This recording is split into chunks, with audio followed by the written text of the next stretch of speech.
ब्रह्म ऋषि योगी सम्राट श्री देव रहा बाबा सरकार अक्सर एक जगह नहीं रहते थे। बाबा का मचान कभी वृंदावन में लगता तो कहीं काशी में रामनगर में गंगा जी के बीच में लगता था। माघ के मेले में बाबा प्रयागराज के झूंसी के तट पर वास करते थे। समय समय पर बाबा देवरिया में, हरिद्वार की नीलधारा और हिमालय के गहन जंगलों में वास करते थे।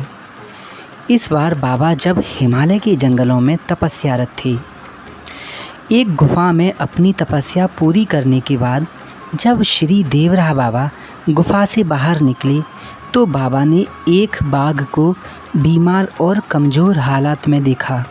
बाबा ने देखा कि एक बहुत बीमार बाघ एक वृक्ष के नीचे बैठा हुआ है। बाबा उसे तुरंत पहचान गए कि ये बाघ उस जगह का है।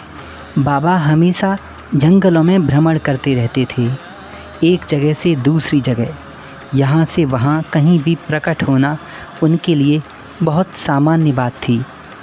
बाबा ने अपनी तपस्या काफ़ी लंबे समय तक उस गुफा में ही जारी रखी थी, इसीलिए अक्सर जंगली खतरनाक जानवर वहाँ आते रहते थे। बाबा ने उस बाघ पर अपनी कृपा दृष्टि डाली और बाघ के मुंह में अपना हाथ डाल करके कहा, बच्चा, इस शरीर को खा करके अपनी भूख मिटाओ। लेकिन बाघ ने बाबा को खाया नहीं, बल्कि बाबा के हाथ को चाटने लगा। धीमे धीमे पैरों की तरफ उठा और पैरों को भी चाटने लगा। काफ़ी देर तक बाबा के प्रति अपना प्रेम प्रकट करके बाघ ने बाबा से कृतज्ञता प्रकट की और बाबा ने उस समय हृदय में दुखी होकर के ये चौपाई बोली थी, अहो नाथ मैं कित जग जायहूँ, भूखे बाघ के काज न आयहूँ।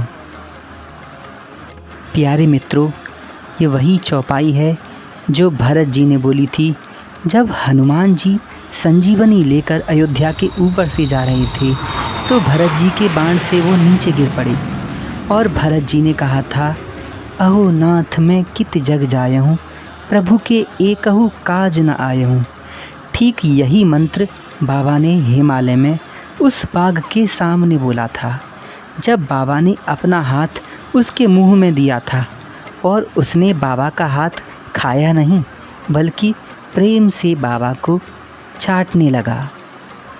बाबा सभी प्राणियों के प्रति अपार दया रखते थे, इसीलिए बाबा समय समय पर भूखे और आश्रयहीन प्राणियों को, यहाँ तक कि गधों को भी भंडारा कराते थे। बाबा ने कई कई हजार भंडारे इन जानवरों के लिए करवाए। बाबा बोलते, बच्चा, भूखों को भोजन और ज़रूरतमंदों की आवश्यकता की पूर्ति करना सबका परम कर्तव्य है। इसीलिए आप भी अपने अंदर थोड़ी सी दया बढ़ाइए। जब भी मौका मिले किसी गरीब की हेल्प कर दिया करिए। आपको व्रत का प्रभाव मिल जाएगा और यज्ञ करने का फल भी मिलेगा।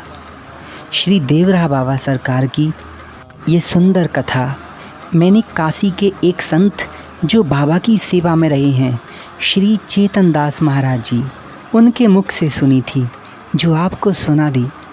राधे राधे। जब भी आपके मन में शंका और भय हो तो बाबा को स्मरण कर लीजिए, चैनल को सब्सक्राइब कर लीजिए और वीडियो अगर अच्छा लगे तो आगे शेयर कर दीजिए। अवश्य किसी न किसी के काम आ जाएगा। आश्रम के ऑफिशियल चैनल देवराह ऐप पर जाकर सब्सक्राइब करिए। श्री महाराज जी के अन्य कई सारे उपदेशों को सुनिए, वे आपके बहुत बहुत काम आएंगे। राधे राधे। जय श्री राधे। और हाँ मित्रों, आज एकादशी भी है, इसीलिए जो कोई भी आप में एकादशी का व्रत रहता हो वो भूलना नहीं, एकादशी का व्रत जरूर रहना। और अगर इतना ना हो सके, आप लोग अपने बिजी शेड्यूल के कारण व्रत नहीं रह पाएँ तो कम से कम चावल मत खाना। एकादशी के दिन चावल खाना निषेध है। देखो, शास्त्रों की आज्ञा हो वहाँ बुद्धि का प्रयोग नहीं करना चाहिए, इसीलिए जो बोल दिया वो मान लो। और अगर वो भी ना हो सके तो गीता जी का कोई सा एक पाठ ज़रूर पढ़ना आज के दिन बहुत प्रभावी है। भगवान की वाणी को स्मरण करना। राधे राधे। जय श्री राधे। ओम कृष्णाय वासुदेवाय हरे परमात्मने प्रणतः क्लेशनाशाय गोविंदाय नमो नमः। ये मंत्र बाबा ने उस बाघ को भी सुनाया था। मंत्र नीचे लिखा आ रहा है, जब भी समय मिला करे इसका जाप किया करिए। जय श्री राधे।